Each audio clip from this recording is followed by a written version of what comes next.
My dad wasn't having it. He said I could no longer live with my cousins, and he had me to come live with him. And by that time, he was with someone else, and she had 4 children, 3 boys and a girl. Life there wasn't always easy. Some things happened there that I didn't appreciate either.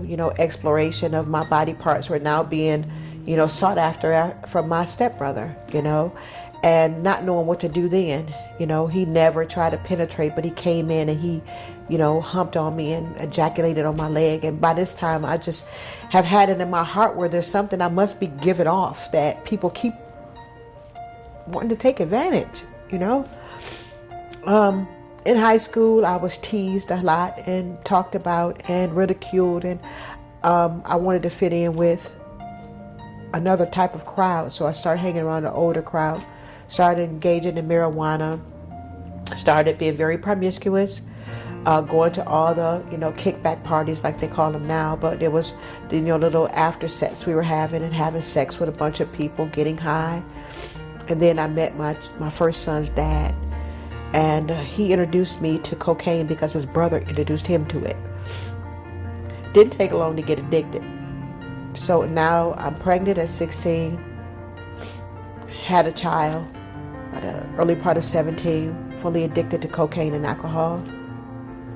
And now seeking after how I'm going to keep this habit going, hanging around older people and being manipulated by the older people that I was hanging around because they used me as their pawn because I was young and naive and all I wanted to do was get high.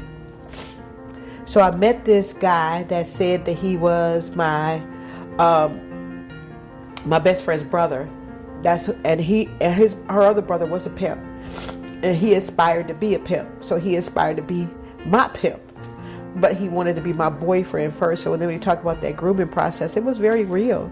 He hung out with me. He was the guy that was carrying the bag, so I didn't have to go out and look for drugs. But then he started talking to me about ways in which we could make money together. I would hang out in Rockford, Illinois over the weekend, so my mom really didn't ask much questions. And then he started talking to me about ways in which his brother's girl could show me how to work the truck stops. So I learned all the lingo to work the truck stops, and I went on to believe what he said. It was better for me to be a paid hoe than a broke hoe. So I bought into that. 17 years old, learning how to jump in and out of trucks, learning the trucks by their name, learning what to say on the CBs, getting in and out the trucks as quickly as possible, staying up for 3 or 4 days at a time, wired out of my mind, till one day I got in the truck and this guy told me, go to sleep. You shouldn't be here. Now, should I have trusted him? Probably not.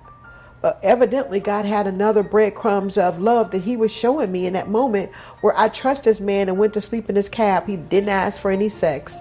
He gave me the money that I should have gotten from him for being there, and he dropped me back off at the hotel room.